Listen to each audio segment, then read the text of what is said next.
A lot of people, when they think about resilience, they think about being able to bounce back after the notion of bouncing back. That's an old concept because what you really want is bouncing forward. Hi, everybody. Dr. Joan Ifland here. Thanks so much for joining me with these conversations about how to recover from processed foods. And I have an amazing guest today. I'm very, very grateful that he has agreed to come and talk with me. It's Dr. Stephen Sideroff, and he's written an incredible book called The 9 Pillars of Resilience. I just love this idea of resilience. And of course, as we all know in our programs, you can train. You can train to be resilient. You can train to have thought control. So Dr. Sideroff is going to walk us through how you do that. Welcome, sir. Thank you, Joan. It's a pleasure to be on the program with you. I know. We were talking before I hit the record button about how each person who writes a book, this is a powerful book, how we come to it. How do we decide that this is something we should offer the world? So tell us the backstory. Yes, of course. When I started my career in brain research, looking at where in the brain learning and memory took place. But I shifted into clinical work because I wanted to work with people, not animals. And I wanted to be able to ask my subjects what they were feeling. So hard to do with a laboratory animal. Right. And so in my career, I've really gone down all the pathways of clinical work, research, training, teaching, all focused on what will make the greatest difference in a person's life. And beautiful. Very early on, I realized that one issue dominates everything else from my perspective, and that's stress and how we deal with stress. That it's ubiquitous in our lives. Life is getting more and more complex. And as a result, people are feeling more burdened by the stresses in their lives. Yeah. And when you have issues with stress, it affects everything else. For example, any type of addiction you want to take a look at, stress increases craving. For the people who are recovering from a food addiction or a drug addiction, they are the most vulnerable to relapse because stress drives up craving, and stress does something else. The more stress we have, the more we strain our coping abilities. Right. And the first lessons that we lose when we're under stress are the newest lessons. And so interesting. I didn't know that. Yeah. So you're working with people to help them develop healthier patterns, healthier lifestyles. But if they don't appropriately have ways of dealing with stress and becoming more resilient, those new learnings that you're working so hard to help them with are the first that fall by the wayside. Yeah, they don't stick. It is, I agree with you. When I started out in my field of recovery from processed foods 28 years ago, I thought, oh gosh, you just get off the processed foods, everything will be fine. But that is not true. And now in our current programs, it's get off the processed foods, yes, but you might not even be able to do that until you feel safe, until you have some methods for, we call it self-soothing. It is stress management, it's stress avoidance, it's stress recovery, it's stress resilience. But this is something that I don't think any other programs do, but we do it, which is you might have to learn how to manage stress before you can even start working on the food, even though, as you are saying, the food could be creating stress. And which it does. We know processed foods elevate adrenaline, then they kind of wear out the pleasure pathways, you have unstable blood glucose. Nonetheless, I think more often it's kind of an iterative process where they're learning stress management. A little bit of stress management means that they can control their food a bit more, and then more control of the food. So it's an upward reinforcing spiral instead of downwards, because I don't know if you would agree with this, but a lot of people are managing stress by eating toxic processed foods. Yes. And that's what happens. We revert back to older coping strategies when we're under stress. And the older coping strategies were typically unhealthy strategies including the kinds of food we choose. But one of the problems with dealing with stress and stress management is that stress is not all bad. That stress is an important aspect of our lives. Our stress response is actually a healthy resource that we all have that helps us be more motivated, be more focused, be more goal-oriented. And so how I like to frame it is that there's an optimal window of the level of stress you want to experience in your life. And it's everybody's responsibility to find that optimal window. So at low levels of stress, our performance is bad, and because we're not motivated, we're not able to focus. And so as we increase stress, we get to this optimal. And that's the level we want to be at. But most people overshoot that into the too much stress where performance and health fall by the wayside. Now, the interesting thing, Joan, is when people follow my model of resilience, which is really a model of optimal performance, optimal functioning, one of the things that happens is this window that I'm talking about, this optimal, it gets bigger. In other words, the more resilient we are, the more we're able to handle stress before we get to that down part of the curve. So both. Okay, give us some examples. You give us an example of somebody who's not stressed enough, somebody who's overstressed, and how do they recover?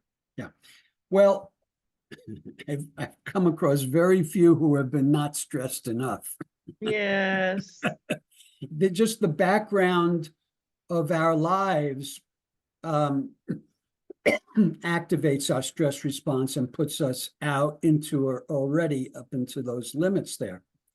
But I see a lot of people who've pushed beyond that, who have too much stress in their lives, and they come to me because they have difficulty sleeping. They come to me because they have a chronic illness. They come to me because they have GI discomfort, pain. Right. All of these symptoms are because of a dysregulated nervous system. A nervous system in which we have two branches to that nervous system, one that activates with stress, the sympathetic, and then the opposite, the parasympathetic. When we activate that, we allow recovery to take place. And most of us, if we think of our day, we can think of all the stimuli that trigger the stress response, but how many stimuli do any of us have in our day that trigger the recovery, that says, I'm safe, I could let down my guard? Well, this is just so vital because in our community, if you don't have what I hope you're about to describe, some techniques, it's just what you say, the stress builds up. It's like there's a tight dance in the midbrain between the stress centers and the craving centers. Stress will activate cravings, and cravings will activate stress. Actually, if you're over euphoric, you can get the brain will try to bring you back down to earth. So what you're talking about has a direct impact on somebody's ability to control their food. So I love just delivering this message over and over again. Yeah. It's not your willpower. And yes, your childhood issues do cause stress, but the things that we're talking about here, that is what will help you get control of your food. Exactly. And Exactly. there, yeah, I know you're saying that you don't often meet people who aren't stressed enough, but the weight loss industry, the processed food industry, it makes people sick, it makes them tired, it makes them depressed, and they kind of can sink into a funk. It's a stressful funk, but it doesn't look like, I'm overworking or I'm doing, sometimes it is doing too much. But it could be that the processed foods and the culture in general has just beat them down into just a funk. Yes, So, and yeah, you're right on target for our population. yeah. And in fact, when we're stressed, when we're eating too much processed food and we're not eating properly, one of the consequences is that our brain doesn't function at its best. Yeah, In fact, we lose some of the ability to engage the cortex and the prefrontal cortex where problem solving, decision making take place. Our brain, yes. the energy of our brain shifts to the more primitive centers. And then we get into more stereotypic behavior, rigid patterns, and we're less able to change and learn new ways. Which is stressful. Yes, there's Yes. there's a cycle of not being able to solve problems, having problems build up, which is the same in any whether it's, I just think of processed foods like drugs, but if any drug, Mhm. any kind of alcohol, once you get into those intense cravings, it's just what we're saying. You lose that frontal lobe. You can't solve problems, you can't make decisions, you can't learn, you can't pay attention, you can't control impulses, process emotions, remember things. And that loss of capability is incredibly stressful. Mhm. And Yes. then what do? You turn to the nut food, the processed foods are numbing. Mhm. But Yeah. the other issue that most people have is when they think about addressing the stress in their lives, they get overwhelmed. Mm-hmm. I have to do this, I have to do this, I have to do this. It's like the patient that goes to the doctor and the doctor says, okay, you have to get more sleep, you have to stop drinking, you have to stop smoking, you have to have more exercise, and the patient walks out saying, I have to get a different doctor. Uh-huh. Uh-huh. Uh-huh. But Oh my gosh. So where do we start? Where do we start? What are some good, like small, we really advocate small, frequent, and use your intuition, get the ideas from inside you, motivational interviewing. I'm sure you know all about. yeah, So where do we well, start? so the first place to start is an acceptance of where you're at. Oh, nice. It's an important starting point because most people start feeling like I should be doing better. Most people start with the judgment that I'm not doing well enough. I should be further along the path. And This is so very wise. the very first message is, you know what? That's impossible. If you're here on this path, you may want to be here, but it's impossible. You can't be in two places at the same time. But if you want to get here, the first step is to accept where you're at. Because when you accept where you're at, then you're not engaged in undermining thinking, such as, why am I not further along? What's wrong with Yeah, what's me? wrong with me? The Right. negative self-talk, Right. So which is so prevalent. yes, exactly. So Yeah, the first step is being accepting of yourself. And this touches into my first pillar of resilience, which is your relationship with yourself. And nice. most people that you're dealing with have a conflictual relationship with themselves. They are Yes. critical, judgmental. They could be hard on themselves. They make a mistake and they can beat themselves up. And so I've identified the qualities of a healthy internal voice or a healthy internal Yay. parent. Give us some clues. So this is the very first step in the second step. The first is acceptance. The second is recognizing that you want to develop a healthy internal voice that comes from a place of love, compassion, acceptance, support, care, and joy. Got to keep. This is it. This is it. People, we don't talk very much about food actually in our common discussions. We offer 7 check-in chats a day, every day, 365 days a year, 7 hours out of every 24 where people can come in. And the self-talk, what you're talking about, is brutal. It's just brutal. The advertisers have messaged our populations with, you're not good enough, but you would be if you bought our product. You're in pain, but you wouldn't be if, you didn't know you had your pain. Let me tell you about this pain. You wouldn't have this pain if you bought our product. They kind of have to give you a negative idea of yourself before they to sell a product, And it's not true. And especially around weight, right?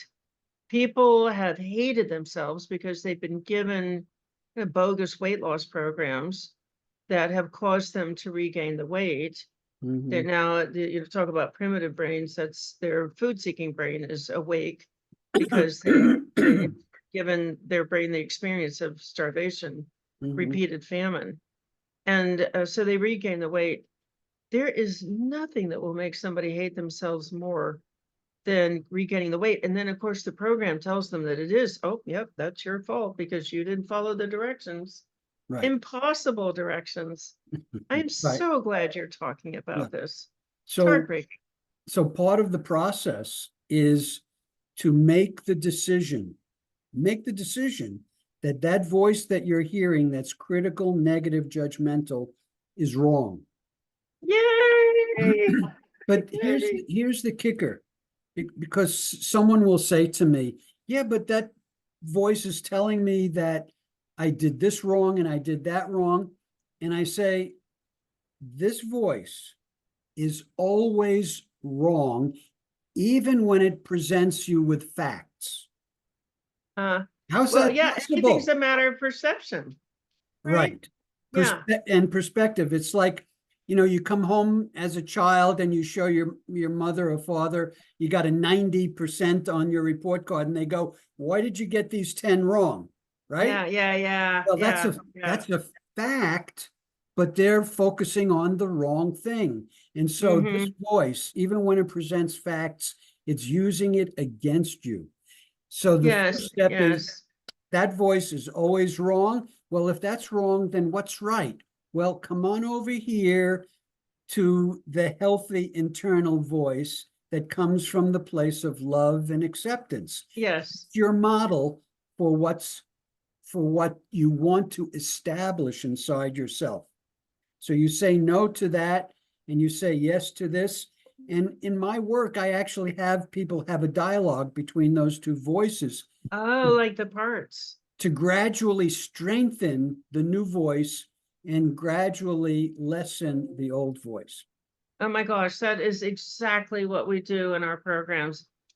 Your book is going to be a guide for us. So in those check-in chats, we have live programming 15 hours a day. The hosts are trained to listen for what the person's doing right. Yeah. And then point that out and point that out and point that out. And people have come to me after listening to this for a couple of days, and they're saying, this is really fake. You can't possibly find something good in me. Nobody's ever found anything good in me. And you don't really mean this, do you? It's so rare that somebody can accomplish what you're describing, and it's heartbreaking. Yeah. The internal dialogue is heartbreaking. Yeah. So I love this. I love that you're on this topic. Yeah. And so the next key to resilience is your mindset. Right. And what's so important is having a growth mindset. So when you notice any shortcoming in yourself, you don't throw your hands up and say, oh, look, See, I told you so. I'm incapable, or I'm this, or I'm that. You look at a shortcoming as an opportunity for growth.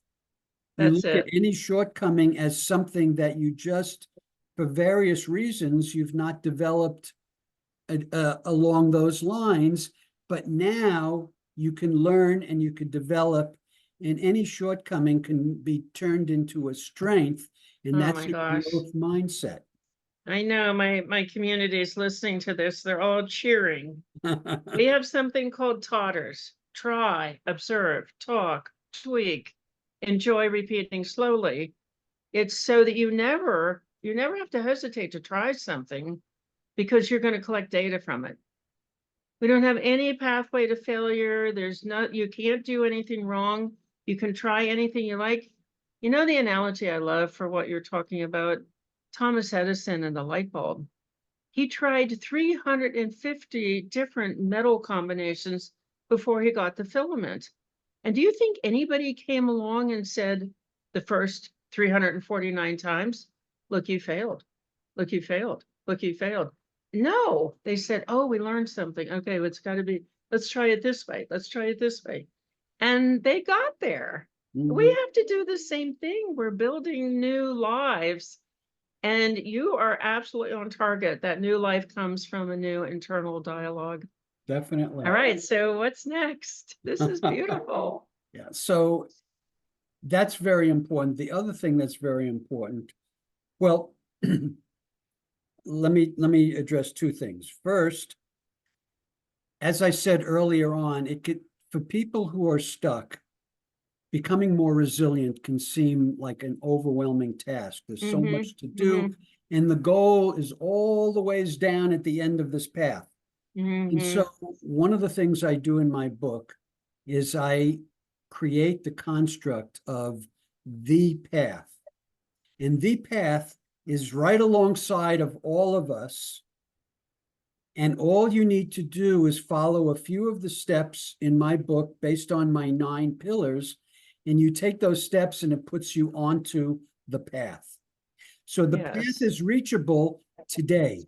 You can be successful today because all it takes is focusing on a few steps based on my 9 pillars, and that puts you on the path. You don't have to. It's a mindset thing. Yep. It's just how you think about it. Right. I love that idea of a path, because then you can try stepping off the path, and then you can evaluate being on the path versus stepping off of it. I like that visual. That's great. I tell people at any time, all you have to do is ask yourself one question. Am I on the path or off the path? Yeah. And if you're off the path, then there's simple steps you could take to get back onto the path. Oh, that's brilliant. That's just brilliant. Thank you. Yeah. All right. What comes next? So what comes next is emotional balance and mastery. And this is where so many of us go off track. It's like something happens and it triggers an emotional response in us. And once an emotional response is triggered, we don't think clearly, and we're more subject to the addictions that people are striving so hard to move away from. Yeah, that's so hard. You were talking earlier about the frontal lobe being deprived really of blood flow because it's going back to the craving pathways. And emotional processing is one of the areas in the frontal lobe that people just don't have access to because it's not getting enough blood flow. Yeah. So what would be your lead tip, your lead strategy for developing emotional control? Well, the framework is that feelings, emotions are not right or wrong. If you haven't eaten for 5 hours and you're hungry, you don't say, oh, I shouldn't be hungry. No, it's a natural response to 5 hours of not eating. The same thing is true with our emotions. Certain situations are going to cause us to have particular emotions, Yeah. not Totally right or sad. wrong. But just here's the key, though. We are designed to want to reach completion, wanting to get conclusions to whatever's going on in our lives. If a situation triggers feelings of sadness or anger, and we don't address those feelings, they get pushed down, and then they impact us unconsciously. Yeah, they get stuck in our bodies, don't they? They do. They do. Yeah, they can impede blood flow.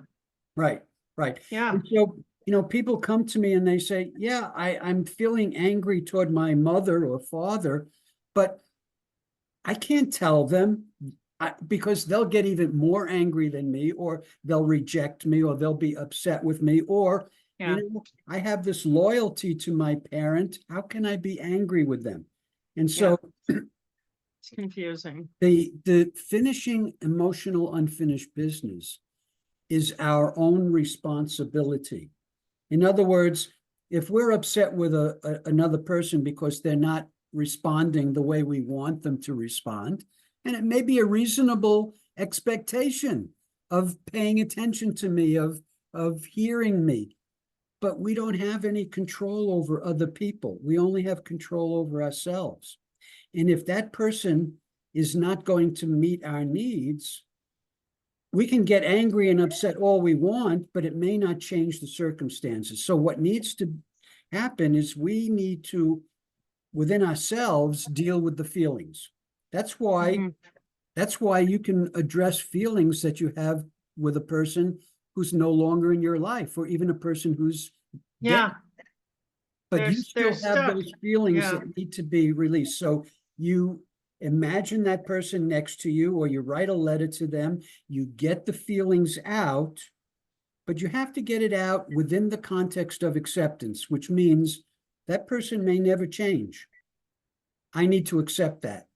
Otherwise, I'll get the feelings out, but then I'll recreate those feelings as I continue to be frustrated that the other person isn't doing what we want them to do. You are so on track. We call that a grievance gremlin, where you're ruminating, you're repeating a grievance over and over again. Right. You're right, and that's incredibly destructive. And you're right. I mean, people can get stuck on one event or one person, and just like, the washer on spin cycle, they never can pop out of it. So this is, again, it's energy draining, it's life draining if you can't find a pathway out. And I love what you're saying. There are pathways out. You can start a gratitude list, or you can do a light meditation, or you can talk to somebody who's trusted, who's not going to fix you, but sometimes just the process of speaking it out loud will organize it and put it to rest. Man, you're hitting the nails on the head. What's next? Well, we can also be angry with ourselves, right? Oh my gosh. Oh yeah. Why did I do that? I shouldn't have made that mistake. And we can carry, sometimes we make mistakes that do have big consequences, but we hold. Oh yeah, you tried something one particular way, and you didn't like the way it came out. Yeah, we always have the option to apologize and learn. It's what goes back to swinging back to what you were saying earlier about mindset. Mindset is, I'm allowed to try stuff out, and if it doesn't work out, then I'm allowed to apologize for it, and I don't have to stay stuck in it. Yeah, and so I encourage people to let go of any negativity, any self-abuse, any holding on to a mistake. And the way you let go of a mistake is number one, you allow yourself to feel the feelings. Yeah. And you can even be angry with yourself as long as you're not abusive. Okay, you can express anger in a healthy way. Then what you want to do is, when you make a mistake, there's a cost involved. So you want to balance out that cost with what's the lesson to be learned by this situation. So that Yeah, always lesson learn. helps you then let go so that the next time a situation like that comes up, you're going to handle it in a better way. Maybe, or maybe you need to go through the cycle a couple of times before you internalize how you want to do it differently. Mhm. Yeah, so with presence, if we want to change our behavior, if we want to change our thinking, there's no way of doing it other than being here, present in the moment. Otherwise, we'll go on this automatic path that we've been doing our whole lives. Mm-hmm. So, Either ruminating about the past or being fearful of the future. right. Yeah. And so presence is something that I encourage people to hold the intention to be more present today than ever before. Great. So how do we support people to being more present? I ask people to identify some cue in their environment, such as every time you walk through a doorway, use that as a cue to notice, be brilliant. present. Okay, here I am. I'm looking around. I see I'm in the present moment. Brilliant. And so it's an intention that we set and then we follow through as a way of getting better and better at it. With a cue that you would commonly, that you would incur again and again and again. Right. I love it. So like getting into your car, or I mean, Stopping at this a isn't red light. very elegant, but going to the bathroom, or Exactly. putting on Whatever your works. shoes, or yeah. Yeah. Brilliant. I think that we are cued human beings much more than people realize. So yeah, you can cue yourself to, it's not just the processed food industry cueing us to have cravings. We can control our cueing. This is a fantastic point. Okay. Flexibility is Then to very get the, important. yeah. Flexibility means that, we can't predict everything that goes on in our day, in our lives. And so we may start out the day thinking, all right, I'm going to achieve this today. I'm aiming for this goal. I got a plan. And then life throws a wrench in that. Flexibility is being able to make adjustments to Nice. get success and to get satisfied. Nice. Flexibility is also about being able to put yourself into somebody else's shoes and see the world from a different perspective. Having empathy, being able to recognize this person has a different perspective. The more perspectives I'm able to recognize and identify, the better I'm going to be in problem solving, because the more perspective you give yourself, the more opportunity for coming up with solutions. So those are different aspects of flexibility. Yeah. And you could think about bamboo, you could think about a willow tree that bend with the wind but don't break because they're not stiff and they're not brittle. So we want to have that same flexibility to adjust and move to handle whatever we're faced with. Yeah, the flexibility without giving your power away. Right. Flexibility because you have a lot of skills to deal with situations. And so you can, maybe it's not going to go the way you planned, but you have a perfectly great skill set to go over here and do it differently. But you're not going to say, oh, I'm a people pleaser, so now I've got to do it somebody else's way. It's a beautiful thing that you're talking about, because that willow tree maybe look like it's bending, but there's power in that flexibility, the adaptability to changing circumstances. Right. Yes, and you brought up an important point there about power. You're not giving up your power to be flexible so that you have a better approach to whatever is going on. So, and it's interesting you brought up power, because that's my 9th pillar. Yes, go on. So I define power as the ability to get things done. Okay. So in business and corporations, when they think about success, productivity, they're talking about my ninth pillar.